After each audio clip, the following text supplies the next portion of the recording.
knowing who you are is fundamental to being the best version of yourself, and having impact wherever you go.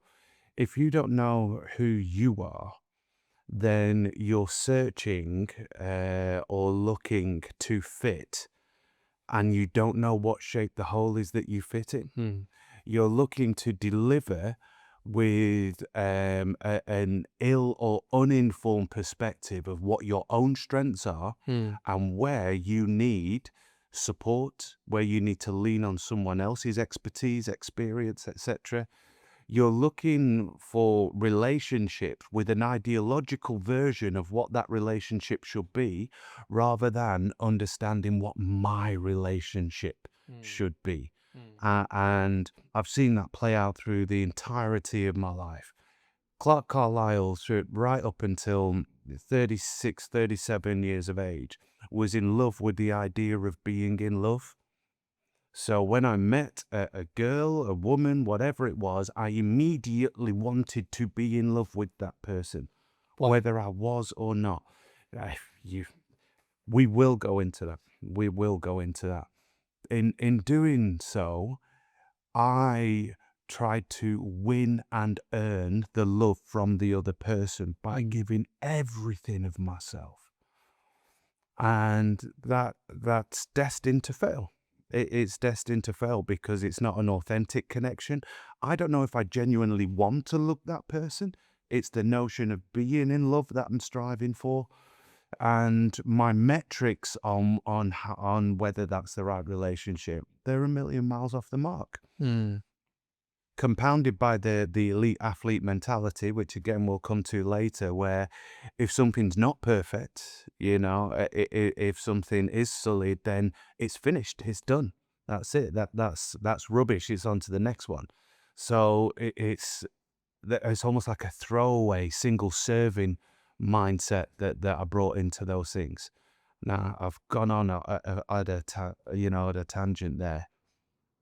If I don't know who I am as a man in this world, then I can't walk outside of this room. I can't sit in this chair with any authenticity.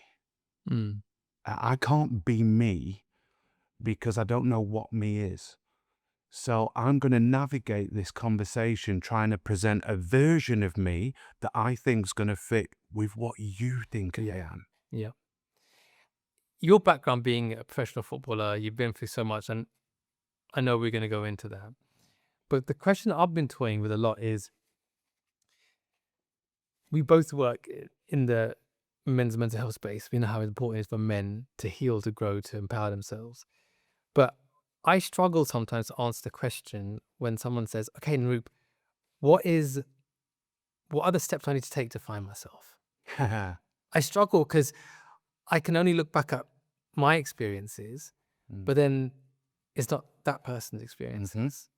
So usually I find myself saying, look, firstly, self-love is really important. Like, take care of yourself. Like, be proud of yourself as a person. Focus inward on yourself. And those are things like going to the gym, meditating, reading, spending time maybe in solitude for a bit, ask yourself certain questions, journaling. These are the kind of things that we know are important. And maybe the answer is a bit of everything. But this search for who I am is a profound question. But if someone was to ask you that, Clarke, I love what you're talking about. I really want to find myself. What was the first step you would tell them to do? Brutal honesty with yourself. You make no progress if you're lying to yourself. Mm. There's no room for change, for evolution, for understanding if you are not going to be honest with yourself.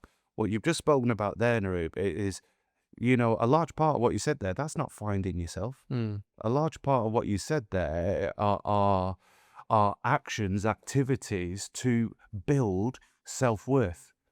They're actions to maintain a wellness or approach a happiness.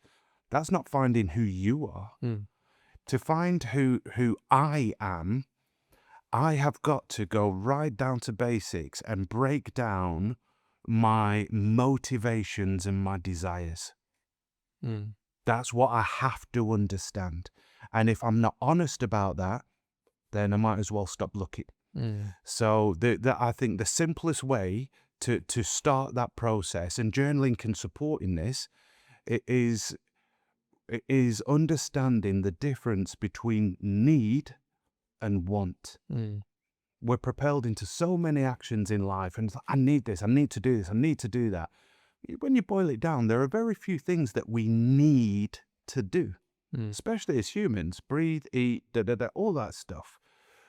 But when you accept the fact that actually this is what I need to do, but I really want to do this, Mm. right? Now you're starting to make progress. I Mm. don't need to do it, I want to do it. So now, why do I want to do this? Yeah. What is this giving me that is so important that I've classified it as a need? Mm. That it's fundamental to me as a man, as a husband, in whatever it is that I'm doing. And if we lie to ourselves about that, we will not make any meaningful change in our Mm. lives. We will not have any kind of meaningful understanding of who we are. Yeah.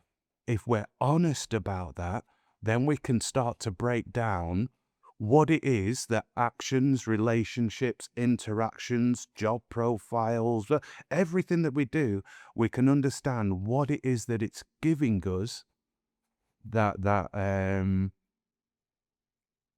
that makes us either happy or contented, or more importantly, feel of worth and value. Yeah. I love that. And you're right. Yeah, and I'm glad you pushed back on what I said to you, because I guess what I try to do when I speak to people is get them into a place where they feel comfortable enough to ask themselves those kind of questions. Yeah. Does that make sense? Yeah. Because sometimes there's a scale of where a man is at.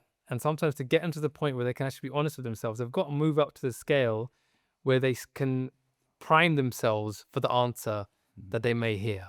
Yeah. Right. And sometimes the answers they have been avoiding their whole life. Hence, they put all these barriers up and distractions, because the minute they actually face the truth, it's going to take so much of them to then deal with that honesty, that they've got to be strong, right? Because if they haven't got that, some sort of routine or strength or whatever they might need to support themselves, that answer could break them, Exactly. and it can send them even further down a path that they might be down in a destructive way.